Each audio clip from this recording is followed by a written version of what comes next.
Hello guys, welcome back with another video. It's me Paul and you're watching Paul Vlog. So this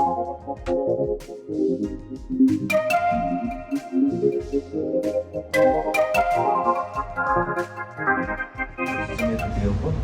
So today I'm making the vlog in the room only. Maybe I can go outside, but that one will be separate box. So आप लोग को दिखा दिया था तो last time एक बड़ा से इधर partition था, तो अभी ये लोग ने तोड़ के पूरा इधर खुला कर दिया और वो जो ऊपर राउटर दिख रहा है ये वाईफाई पे है और हम लोग का एंट्रेंस कुछ जैसा दिखता है जैसा फैन करके रखा है। तो मैंने कपड़ा वॉश के लिए रख दिया था, मेरी इसको अभी सुखाने के लिए कपड़ा भी हो गया क्योंकि आज मेरा डे ऑफ है। That's why the clothes is done. ये देखो ऐसे रखते हैं, किसी को कुछ इधर सब खाना में जो है ना वो फ्रोजन मिलता है, तो ये देखो पूरा ये आइस होके बैठा है। तो ये लोग क्या करते हैं ऐसे रूम टेम्परेचर में छोड़ देते हैं, उसके बाद बनाते हैं। और राइस देखो ऐसे रखते हैं। So this is how peoples are keep their rice cooker here. हाम्रो चाहिँ यो सामान, यो चाहिँ मेरो थालो, यो घरबाट ल्याएको। This is my things and ये मेरो राइस कुकर। ओ भाइ साहब पुरा धुवा आइरहेछ त, सायद भर्खर पकायो होला कसैले है। यस्तो छ हाम्रो किचन चाहिँ। देन आफ्टर म फ्रिज देखाउँछु ल। फ्रिज चाहिँ यस्तो छ, यो चाहिँ मान्छेले सबैले खाना बनाएर राख्छ होइन यसरी। अन्त म चाहिँ मेरो चाहिँ यो छ, यो चाहिँ मटन किमा जस्तो हो। म चाहिँ यो बनाउँछु later that one also I will make video.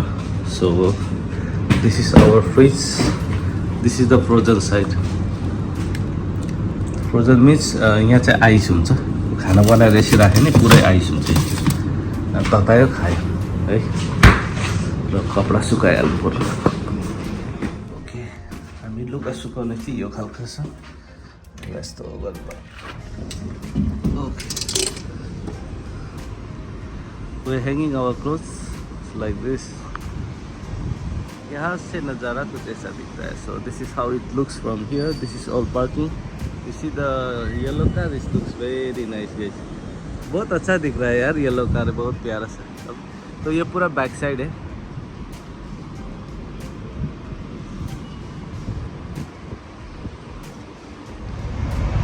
Okay guys, त्यसो भए म लुगा सुकाइहाल्छु होइन। लुगा सुकाएर चाहिँ म त्यो उयो बनाउँछु भनेर सोचेको छु आज। के अरे मटनको मैले त्यो किमा जस्तो लेख्छु, त्यो चाहिँ आलुसित बनाउँछु। त्यसको पनि म भ्लग बनाइकन हाल्छु होइन। तपाईँलाई कस्तो लाग्छ, मन पऱ्यो भने चाहिँ लाइक सेयर र सब्सक्राइब गरिदिनु होला है। So alright, this is how I start my day off. Please don't forget to subscribe.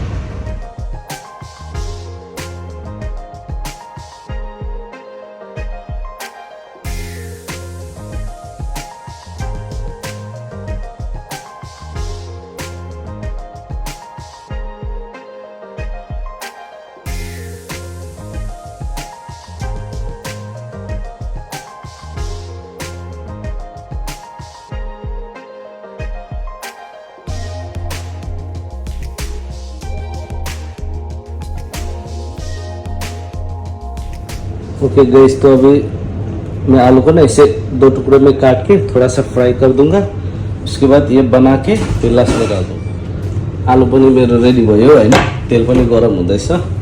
यो किमा पनि यहाँनिर ठक्कै छ, सट्टै यसरी राखेर यो मैले काट्नुपर्ने कुरो पनि काट्यो होइन। म चाहिँ एकैचोटि सबै काट्छु, त्यहाँबाट बल्ल बनाउँछु। मसलाहरू पनि यहाँबाट निकालिहाल्नुपर्छ, यहाँ राख्छु सबै। हर्दी,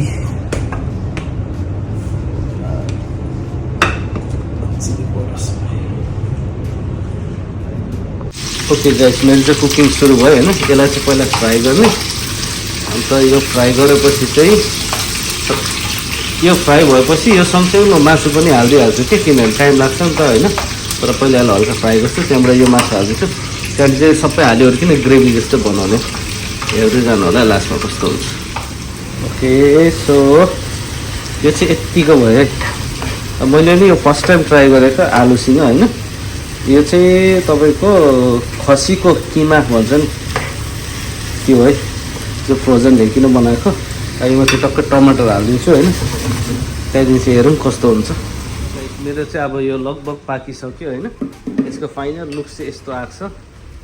यसमा चाहिँ मैले आलु किमा होइन मरमसला हालेको छु। अब थाहा छैन कस्तो हुन्छ, तर अब यसलाई यत्तिकै ग्रेभीमा निकालिदिन्छु किनभने मलाई लन्चमा हाल्नु सजिलो हुन्छ नि त। ओके, मेरो चाहिँ लगभग यो रेडी भयो होइन। अब चाहिँ यसलाई म यो टिफिनमा हालिओरिकन फ्रिजमा हालिदिन्छु। अन्त यो चाहिँ म लगभग 2 डेजसम्मको लागि चाहिँ चल्छ मलाई हो। मुख पनि दुख्छिनँ आज चाहिँ। मैले जस्तो त्यत्तिकै मलाई फिल आयो कि होइन म भ्लग बनाउँदै खाना बनाउँछु भनेर बनाएको। ल त्यसो भए अब अर्कोमा भेटौँ है।